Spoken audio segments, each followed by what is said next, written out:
لله وحده والصلاة والسلام على من لا نبي بعده. وقال الله تبارك وتعالى في القرآن المجيد: أعوذ بالله من الشيطان الرجيم. بسم الله الرحمن الرحيم. أفمن يخلق كمن لا يخلق أفلا تذكرون. وإن تعدوا نعمة الله لا تحصوها إن الله لغفور رحيم. والله يعلم ما تسرون وما تعلنون. والذين يدعون من دون الله لا يخلقون شيئا وهم يخلقون. أموات غير أحياء وما يشعرون أيان يبعثون. صدق اللہ العظیم. معزز حاضرین، سورہ نحل کی یہ چند آیات ہیں جو آپ حضرات کے سامنے تلاوت کی گئی ہیں. گزشتہ آیات میں اللہ تبارک و تعالی نے توحید کی سلسلے کو جاری فرمایا اور 7-8 آیتوں میں اللہ تبارک و تعالی نے پھر نعمتوں کا ذکر فرمایا. زمینی نعمتیں، سمندری اور دریائی نعمتیں، اور اسی طرح پہاڑ کی شکل میں چاند، سورج، ستارے، رات دن، یہ سب کچھ اللہ کی نعمتیں ہیں جو انسان کے لیے ہیں. تو ان ساری نشانیاں اور متعدد نعمتیں بیان کر کے اور ذکر کرنے کے بعد اللہ تبارک و تعالی پھر اب ارشاد فرماتے ہیں: افمن یخلق کمن لا یخلق افلا تذکرون. تو کیا جو شخص پیدا کرتا ہو وہ جیسا ہو جائے گا جو پیدا نہیں کر سکتا؟ پھر کیا تم نہیں سمجھتے؟ یعنی اللہ تبارک و تعالی پروردگار وہ ہیں کہ جنہوں نے تمہاری پرورش کے لیے یہ تمام کارخانہ پیدا کیا ہے. اس کارخانہ ہستی میں، اس کارخانہ عالم میں جتنی چیزیں اللہ تبارک و تعالی نے پیدا فرمائی ہے واقعتاً انسانوں کے لیے ہے، اور اس ذات کا، اس ہستی کا کوئی مقابلہ بھی نہیں کر سکتا ہے. یعنی آپ سمجھیے کہ کیا وہ ہستی، کیا وہ اللہ کی ذات کہ جو سب کچھ پیدا کر رہی ہے، اور مشرکوں کے ٹھہرائے ہوئے، مشرکوں کے اپنے ہاتھوں سے تراشے ہوئے بنائے ہوئے معبود اور وہ شرکا جو کچھ بھی پیدا نہیں کر سکتے. مکھی کا ایک پر یا مچھر کی ایک ٹانگ، جو کا دانہ، یا اسی طرح ریت کا ایک ذرہ بھی نہیں بنا سکتے. کیا دونوں برابر ہو سکتے ہیں؟ اللہ فرماتے ہیں کیا دونوں برابر ہو سکتے ہیں؟ ہرگز ہرگز نہیں ہو سکتے دونوں برابر. اور جب یہ دونوں برابر نہیں ہو سکتے، ایک طرف تو وہ ہستی ہے، وہ ذات ہے کہ جس نے تمہارے لیے سب چیزوں کو وجود دیا ہے، اور ایک طرف وہ شرکا ہے کہ جو کسی چیز کو پیدا کرنے پر قادر نہیں ہے، نفع اور نقصان کے مالک نہیں ہے، ذرا سی چیز کو وجود میں نہیں لا سکتے. تو پھر کیا آپ غور نہیں کرتے؟ پھر کیوں تم غور نہیں کرتے ہو اس بات کی جانب کہ ہاں واقعتاً وہ ایک ایسی ہستی ہے کہ جو سب چیزوں کو پیدا کر رہی ہے، وہ اللہ کی ذات ہے. اللہ فرماتے ہیں افلا تذکرون. پھر کیوں تم غور نہیں کرتے؟ اس سے بڑھ کر اور کیا تمہاری بدنصیبی ہو سکتی ہے کہ تم دوسری ہستیوں کو جو کسی چیز کی خالق نہیں ہے، جو کسی چیز کو پیدا نہیں کر سکتے، پروردگار عالم کے ساتھ معبودیت میں تم شریک کرتے ہو. تو اللہ تبارک و تعالیٰ اس آیت میں توحید کا ثبوت پیش کرتے ہیں، توحید پر استدلال کرتے ہیں. افمن یخلق کمن لا یخلق افلا تذکرون. تو کیا جو شخص پیدا کرتا ہو وہ اس جیسا ہو جائے گا جو پیدا نہیں کر سکتا؟ پھر کیا تم نہیں سمجھتے؟ وَإِن تَعُدُّوا نِعْمَةَ اللَّهِ لَا تُحْصُوهَا إِنَّ اللَّهَ لَغَفُورٌ رَحِيمٌ. اللہ کی بے شمار نعمتیں ہیں. دیکھیے بس اسی پر نہیں ہے کہ جو گزشتہ آیات میں متعدد نشانیاں، نعمتیں ذکر فرمائی ہے، پھر اللہ تبارک و تعالیٰ نے بیچ میں توحید پر استدلال کیا. فرماتے ہیں کہ ان چند چیزوں پر موقوف نہیں ہے، بلکہ ان کی نعمتیں تو اللہ کی نعمتیں تو اتنی ہیں، اگر تم ان نعمتوں کو گننا چاہو تو نہیں گن سکتے. ارشاد ہے، اللہ فرماتے ہیں وَإِن تَعُدُّوا نِعْمَةَ اللَّهِ لَا تُحْصُوهَا. کہ شمار نہیں کر سکتے ہو اللہ کی نعمتوں کو اگر تم گننا چاہو گے. واقعی اللہ تبارک و تعالیٰ بڑی مغفرت والے اور بڑی رحمت والے ہیں۔ ہماری زندگی کا ہر ایک سانس واقعیتاً اللہ تبارک و تعالیٰ کی بے شمار نعمتوں کا ایسا رہین منت ہے کہ اس کارخانہ ہستی کا، اور یہ سمجھ لیجئے کہ اس کارخانہ عالم کی ایک ایسی پروردگاری کی نشانی ہے کہ اس کارخانے میں جتنی چیزیں پیدا کی گئی ہیں اور ہماری زندگی کا ہر ایک سانس وہ اللہ تبارک و تعالیٰ کی طرف سے عطا اور اللہ کی طرف سے نعمت ہے۔ یہ اللہ کی پروردگاری کی نشانی ہے۔ درختوں کے پھول ہو، دھوپ کی کرنیں اور اسی طرح ہوا کے جھونکے، بارش کے قطرے یا چاند کی چاندنی ہے یا ستاروں کی جگمگاہٹ ہے، اس طرح اور اللہ کی رحمت کی ایسی پروردگاری کا کرشمہ سازی ہے واقعیتاً کہ اللہ تبارک و تعالیٰ نے اتنی چیزوں کو وجود دیا ہے۔ اگر کوئی آدمی درخت کے سبز پتے یا پھولوں کی پنکھڑیاں، اسی طرح سورج کی سنہری کرنیں اگر گن سکتا ہے تو اللہ کی نعمتوں کو گن سکتا ہے۔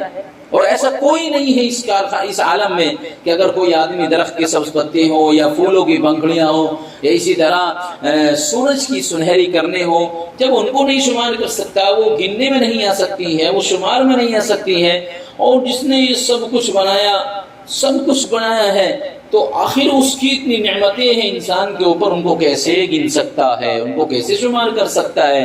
اسی کو قرآن سورہ الرحمن میں ذکر بار بار اللہ ذکر فرماتے ہیں، فَبِأَيِّ آلَاءِ رَبِّكُمَا تُكَذِّبَانِ، اللہ فرماتے ہیں کس کس نعمتوں کا انکار کرو گے، کون کون سی نعمتیں جھٹلاؤ گے، کس کس نعمتوں کا انکار کرو گے۔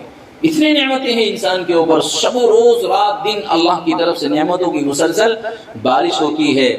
اللہ فرماتے ہیں اسی آیت کے اگلے جملے میں، ان اللہ لغفور الرحیم، واقعی اللہ تعالیٰ بڑی مغفرت والے، بڑی رحمت والے ہیں۔ دیکھیے اللہ اتنا بڑا بخشنے والا ہے، اتنی بڑی رحمت والا ہے کہ برابر لوگوں کی نمک حرامی یا سرکشیوں کو دیکھ بھی رہا ہے، جس طرح وہ مجرموں کی سب کچھ چیزیں، اس کے مجرموں کے سارے حالات اللہ کی ذات پر آیا ہے، مگر اتنا غفور الرحیم ہے کہ ان کی ساری حرکتوں کے باوجود پھر بھی اللہ نعمتوں سے نوازتا جا رہا ہے۔ ایسے بھی آدمی جو علانیہ طور پر اللہ کی ہستی کے منکر ہے، وہ بھی نعمتوں سے مالا مال ہوتے ہیں۔ جو خالق کی ذات و صفات اور اختیارات اور اسی طرح اگر اس کے اندر دوسری ہستیوں کو وہ اللہ کا شریک ٹھہرا رہے ہیں، پھر بھی اللہ تبارک و تعالیٰ کی طرف سے نعمتوں کی مسلسل اس کے اوپر بھی بوچھار ہو رہی ہے۔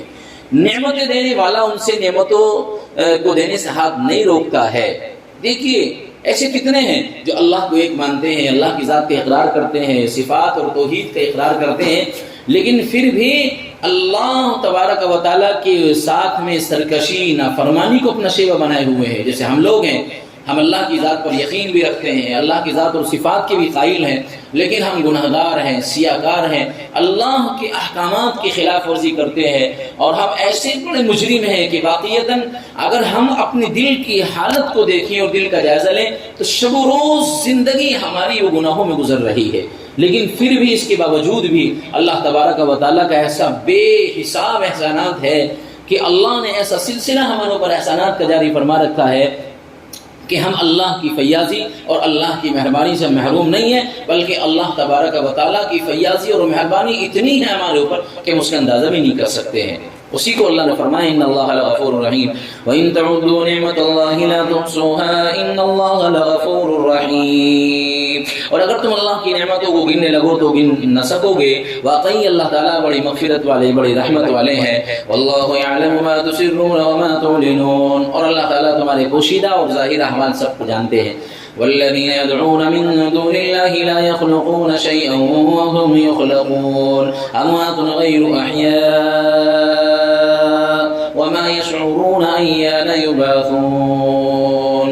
اس آیت میں اللہ تبارک و تعالی فرماتے ہیں کہ اس میں بھی اشراق اور اسی طرح جو شرک ہے اس کا رد ہے، شرک کا رد فرماتے ہیں اللہ تبارک و تعالیٰ کہ دیکھیے اللہ کی ذات ایسی ہے کہ جتنے اتنی ساری چیزوں کو وجود دیا ہے، پھر بھی تم ایسے ہو کہ اللہ کے مقابلے میں ادنا درجے کے لوگوں کو تم پکارتے ہو۔ کسی چیز کے خالق نہیں ہے، وہ خود مخلوق ہے، مردہ ہے، وہ مردہ ہے، زندہ بھی نہیں ہے، اور انہیں کچھ معلوم بھی نہیں ہے کب وہ دوبارہ زندہ کیے جائیں گے۔ یعنی جن چیزوں کو اللہ تبارک و تعالیٰ کے سوا پوجتے ہو وہ گھاس کے تنکے تک کی تخلیق پر قادر نہیں ہے، گھاس کا تنکا بھی پیدا نہیں کر سکتے ہیں، بلکہ وہ خود اپنے وجود کے لیے اللہ کے خالق کے کائنات کے محتاج ہیں۔ اللہ تعالیٰ کے موجود کرنے سے ہی زندہ ہوئے اور اپنی عمر انہوں نے پوری پائی، اللہ نے ان کو ہی ختم کیا۔ اب وہ مردہ ہیں، مرے ہیں، تو اللہ تبارک و تعالیٰ نے ان کو جو ہے فنا کیا ہے، اب وہ زندہ نہیں ہے۔ اور یہ سمجھ لیجیے کہ ان کو اس علم کا حال بھی نہیں ہے، کسی چیز کے حال کا علم نہیں ہے، کہ ان کو خود بھی اس بات کا علم نہیں ہے کہ کب وہ دوبارہ زندہ ہو سکتے ہیں۔ تو سوچو ایسی مجبور اور ایسی بے علم مخلوقات کہ جن کو ذرہ برابر علم نہیں، جو کسی چیز پر قادر نہیں ہے، جو کسی چیز کی قدرت نہیں رکھتے ہیں، کسی چیز کو وجود میں نہیں لا سکتے، ایسے ادنا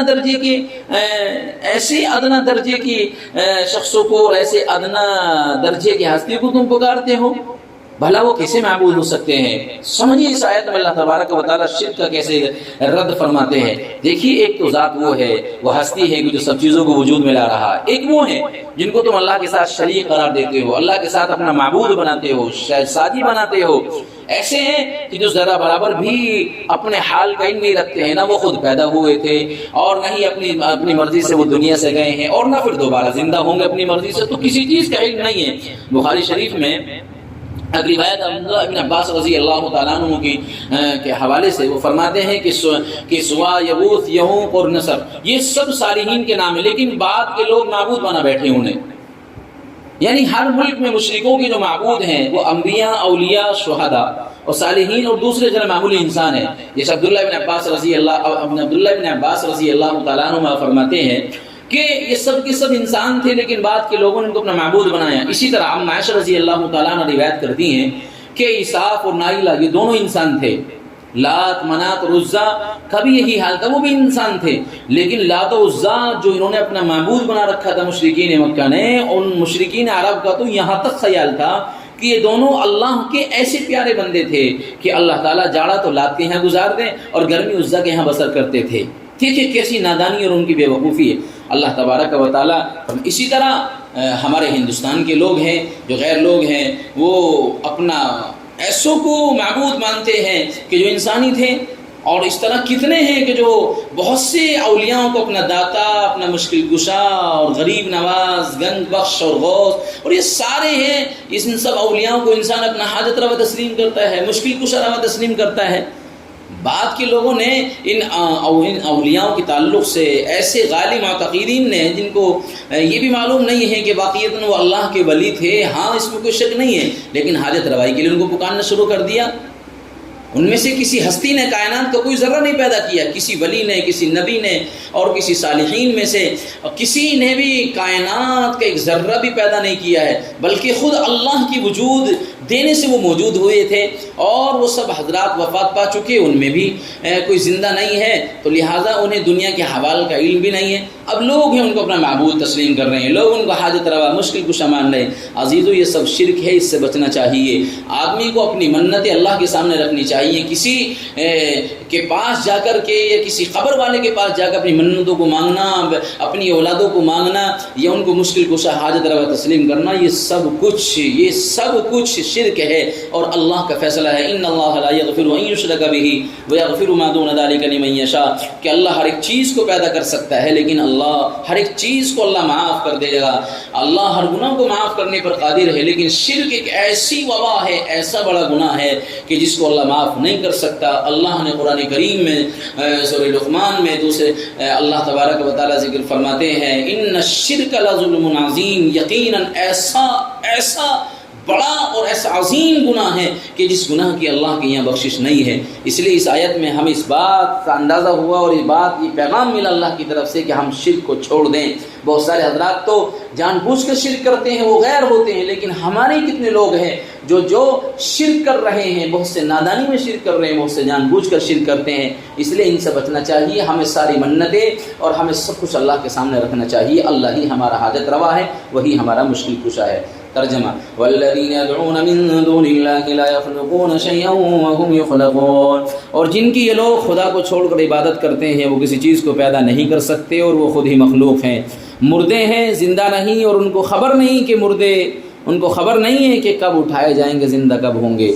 اللہ تبارک و تعالی عمل کی توفیق عطا فرمائے۔ وما علینا الا البلاغ۔